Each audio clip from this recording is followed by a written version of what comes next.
I can't say enough of how this center influenced me and the benefits that my wife got from it. I thought nobody can take care of her like me, and I knew I had to do something for my family. It's in their hearts that they want to provide the care for the people that deserve it here.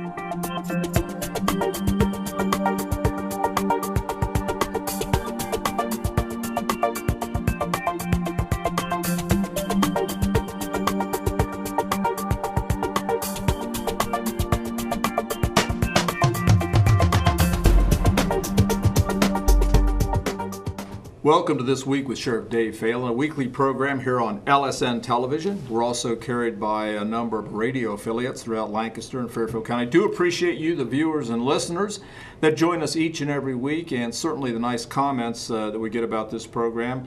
And I'm thankful to our executive producer, Kelly Roberts, who actually lines the guests up, works on a lot of questions and kind of coordinates the scheduling of this program. And certainly the students here at Fairfield Christian Academy that produce and put this program together each and every week. This week, back by popular demand, is Eric Brown, the commander of the Fairfield Hockey Major Crimes Unit. Welcome back. Thank you. And we had a great talk last week. Yes. And lots to talk about. One of the things, before we came on the air, we talked a little bit about a major investigation that you folks were doing last summer, was it? Yes. It was out on Busey Road. Yes. And kind of in the Violet Pickerington area. Tell us a little bit about what we found out there and how that really is kind of that really surprised me what I saw when we went out there. Yeah, it was very interesting. The case is actually based off of what we call synthetic type drugs, which is a little bit different than what people think of when they hear narcotics. Right. These synthetic drugs are kind of a designer type product that's produced, and a lot of times our young people get a hold of these synthetics. Something they call like K2 spice that mimics marijuana. Some other things, different things that they try to mask as legal products to sell. What was interesting on the case, more so than anything when I think about, our parents and people in the community, were some of the concealment methods that we came across inside this warehouse as far as products that were actually being sold to individuals to conceal whatever product it may be or whatever item it may be. Most of the time in the law enforcement world, we see those products being used to conceal illegal activity. But we're talking products that look like soda cans, basic household products. But when you really took a look at these, as you were aware of, Sheriff, when you were there, when you twisted these canisters apart, there were hidden compartments inside those containers. It was almost like you were in one part of this warehouse. It was almost like you were at Sam's Club, because there was cases of Campbell's soup, there was Coke, there was WD-40, you name it, laundry detergent, but all you could take apart and conceal drugs within the product. Absolutely. Again, these products are actually sold on the market to conceal, sometimes maybe household items, jewelry, things like that of kind of value. But again, in our world in law enforcement, we know what those items are being used for. So it was a really interesting case when it came, especially to the concealment methods, and that was something that even we in law enforcement didn't realize, and we've encountered those now on a couple search warrants since that case was done last year, to where we found drugs hidden in different containers that we normally wouldn't have looked for until we came across that. It was a great learning experience and something that we passed on at roll calls to our deputies, because the reality is they could stop someone, they could have a bag full of what would appear to be groceries, and it could be hundreds of thousands of dollars worth of narcotics concealed right before their eyes. Absolutely correct. Yeah, and like I said, we would have never known that. You just don't think about things like that, but very ingenious. Yeah, in fact, probably one of the larger warehouse type operations to date in the state of Ohio. Yes, we're going to see some ramifications out of that across the state. I think it's a case that is still pending, but it is probably going to be known statewide.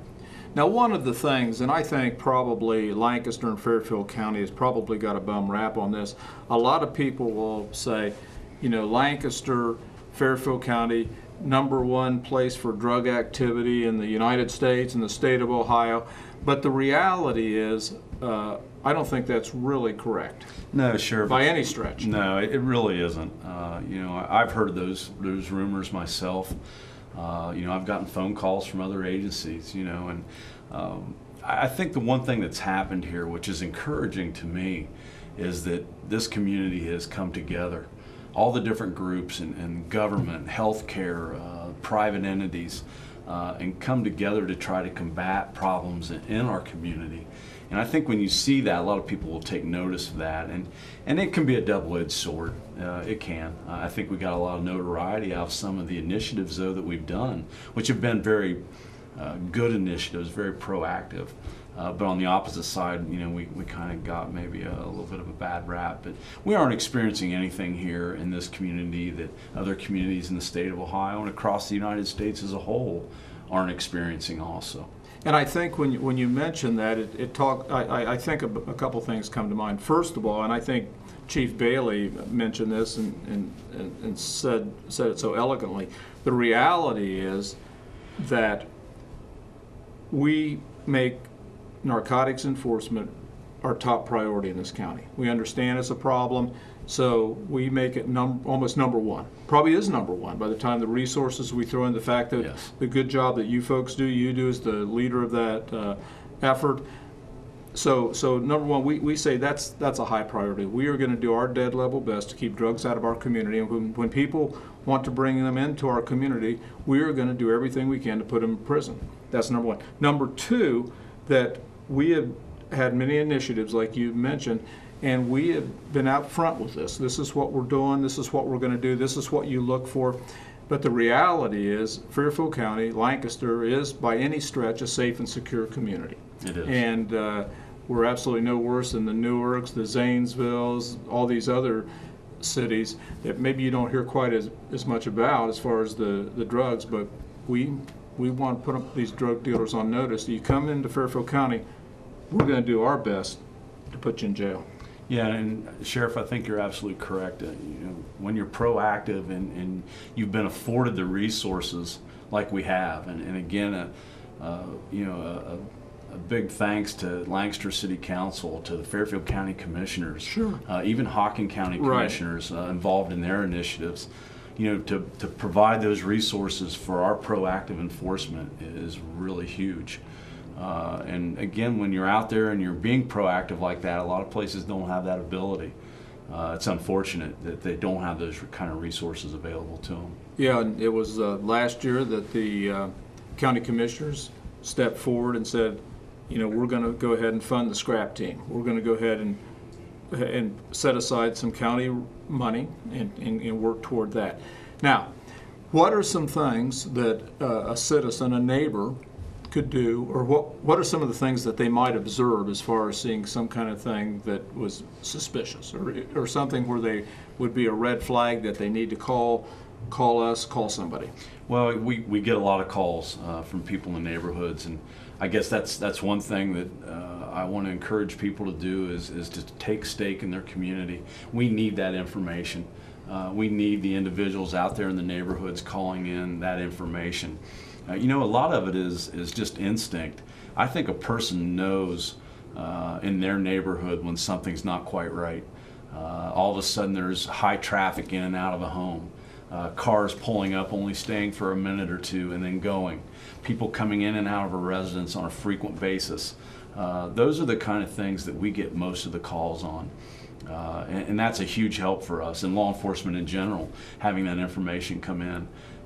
because those are pieces of the puzzle that we want to put together. It could be very beneficial. Are there some things that the citizen would want to do as far as documenting, as far as getting license numbers, those kind of things? Yeah, any kind of information is extremely valuable, whether it's descriptions of vehicles, license plate numbers, descriptions of individuals is very key to us.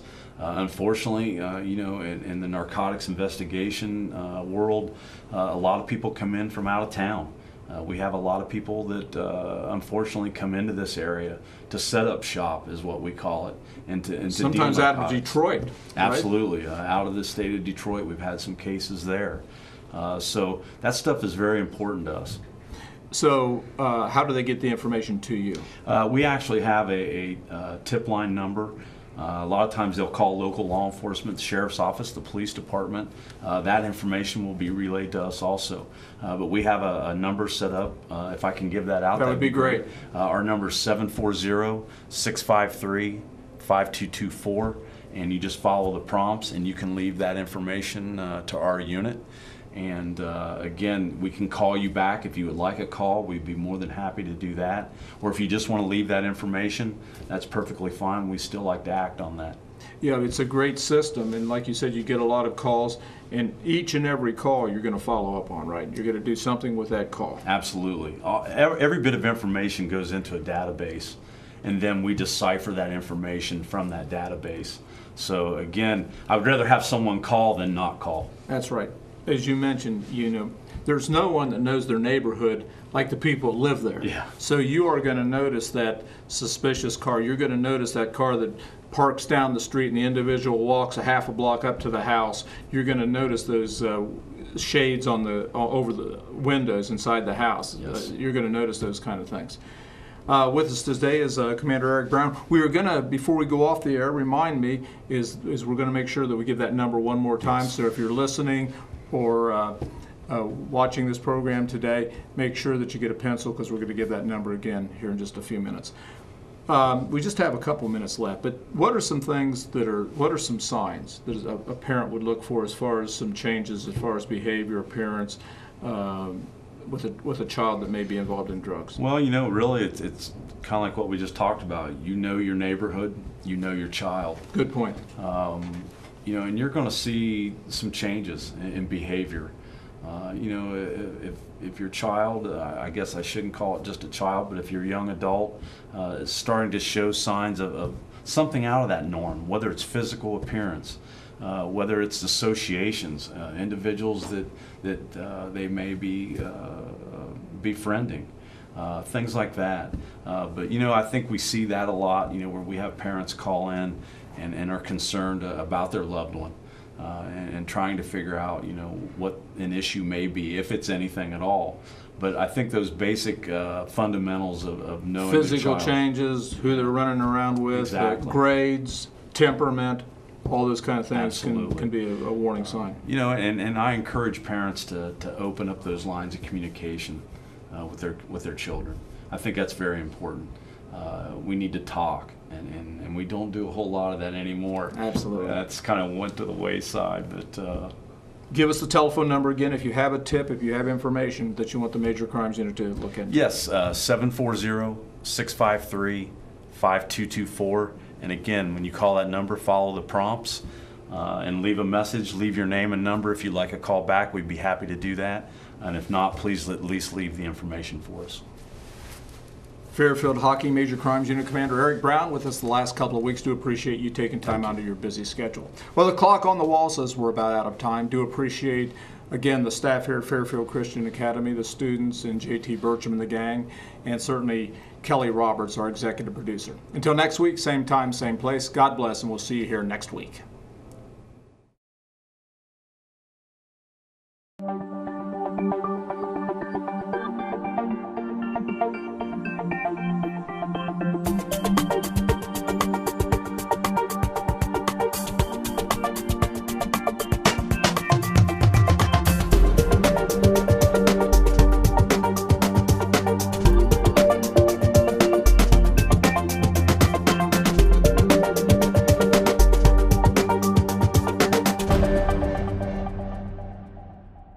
When it comes to choosing a school, Parents who want the best education for their students look for academic excellence, skilled teachers, a safe school that encourages their values. Students want a school with competitive athletics, unique opportunities, and friendships that last a lifetime. Fairfield Christian Academy, the place where parents and students agree. Enrolling now at fairfieldchristianacademy.com.